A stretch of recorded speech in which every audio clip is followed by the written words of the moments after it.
Good evening, everybody. Evil residents of the entity's dark realm, how are you doing?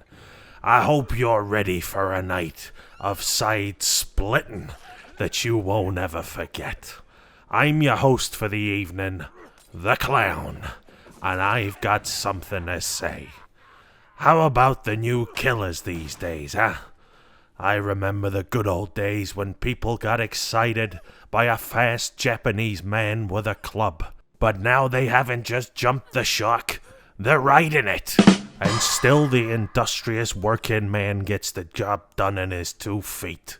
You know, just 'cause I can't bash off of walls really quick, or teleport through walls, or be a possessed doll or some interdimensional extraterrestrial alien or some other crazy shit that they're bringing into this place these days, doesn't mean I'm not just as hard a worker as anyone else in this disaster of a workplace. And speaking of bad working conditions, try working a club when every time you go, the club's outside or it's inside in some abandoned hospital with terrible acoustics and no seating, and everyone's looking at Nicolas Cage like he's some sort of A-list celebrity. When's the last time you had a successful movie, Nicky? 'Cause I don't remember it in this decade, and I don't remember it any other time. 'Cause I never saw them, 'cause I didn't get around to it, but that's what I've heard, is they're absolutely terrible. Even that Mandy that they keep on asking for outfits for.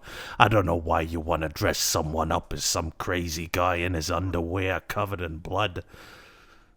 Well, suppose it wouldn't be the first time for these maniacs. But that's the trouble with these people. You can't decide what they're actually into. They got no sense of humor whatsoever. These gigs are the hardest gigs I've ever had to put on, and this is supposed to be an easy club. They're literally here forever. How are they not gonna get entertained at some point? But oh boy, do they find a way. I'd like to say my calling was comedy, but, well, it didn't end well, let's put it that way.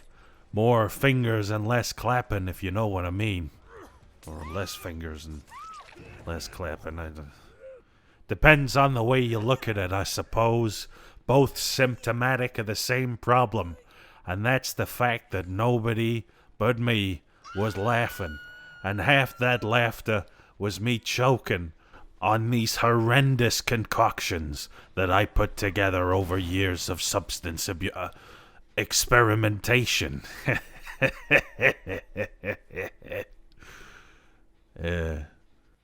You know, sometimes I think about my God-given gift in comedy, and that ultimately I use it because I'm masking a problem under the surface. An addiction. Dealing with an addiction like mine. In this case, addiction to sucking on fingers. Well, it can be sated, but at the same time, would you say a heroin addict was doing well? Because he gets regular access to opioids, and all he has to do is some unregulated slaying? Well, in the past I would have said, what a goddamn deal, and I would have just jumped at it. But now I realize I'm someone who's trying to go through changes, fundamental changes from the bottom of my heart to the very top of my not insubstantial head.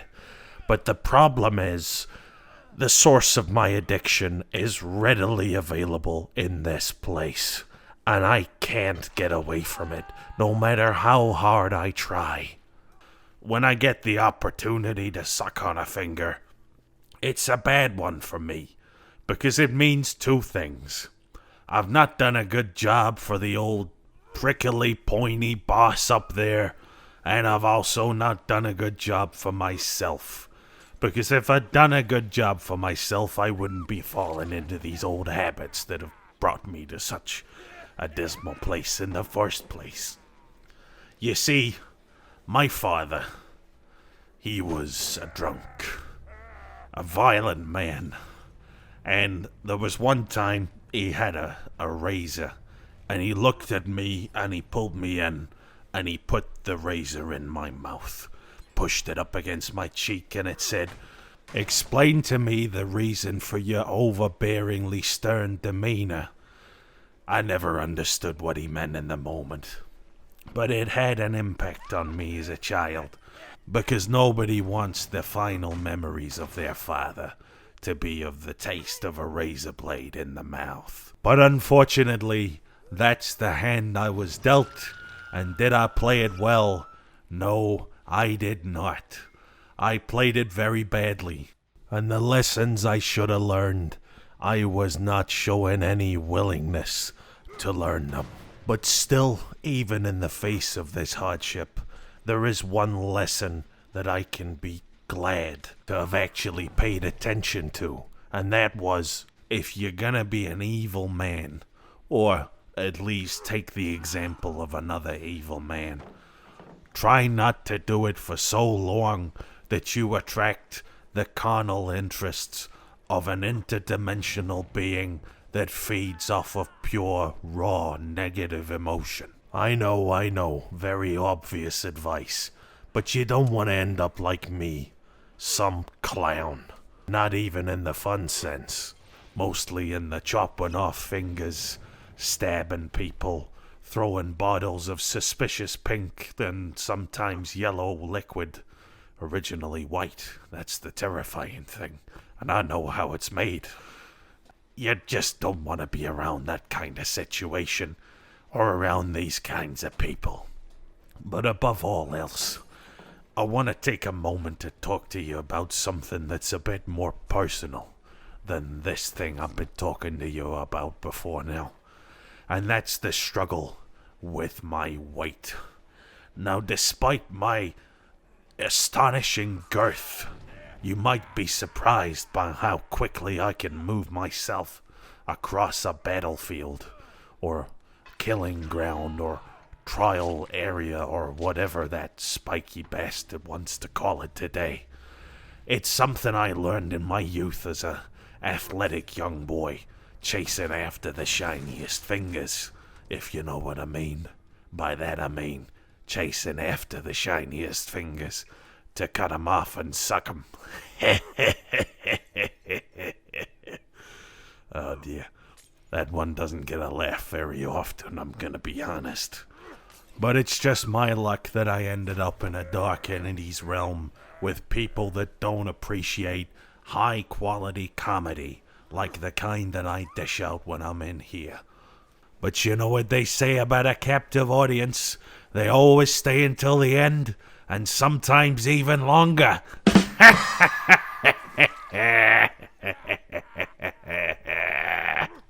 You know, I don't know what it's like back in the real world, but comedy's dying. You can't make a joke about anything these days without these people getting upset. They don't appreciate the true work of a comic. We affect people's mental capacities. We literally change their body chemistry just by them listening to us being funny. We are the profound people changers of the future. I'd go as far to say that we are more important than any other profession on the face of the earth. Now, I had a friend, a bald man, and he was gonna take me to Texas. And together we were gonna start the most amazing troupe of comics you've ever heard of. And what happened? I get sucked up into this goddamn mess. Well, what do you know? I bet young Joseph sitting back in the world, kicking and screaming at the thought of the opportunity that passed him by when I got pulled into this godforsaken place. I just don't get it. It's some sort of cruel joke from the universe that put me in this place, and I can't even leave. I've tried. Time and time again I go in and I try to make this guy laugh, the entity. Maybe he'll find a use for laughter instead of constant suffering. But it just seems like he listens to me, and he just eats it up even more. He just starts screeching, and sucking up some sort of invisible energy. I don't get it. He's a strange creature for someone that feeds off of misery. But anyway, dunno how anyone could be miserable listening to my routine. I've been working on that thing since 1930, back when I was born, and subsequently killed my mother. But it's not my fault, really, even though my father blamed me for it. But it turns out I got the last laugh in that situation, 'cause he can't laugh anymore, 'cause he's dead. Wait! You spend your life blaming me for all your problems. Well, now you got no more problems, 'cause I took 'em away from you when I buried your dirty ass in the ground. And that's the end of that. Just like you can take this, Mr. Cage, you silly bastard. That's exactly what you deserve. And I'm just gonna mix up another one of these concoctions with a little bit something special for me later, if you know what I mean. I mean, I'm gonna drink it and get hammered.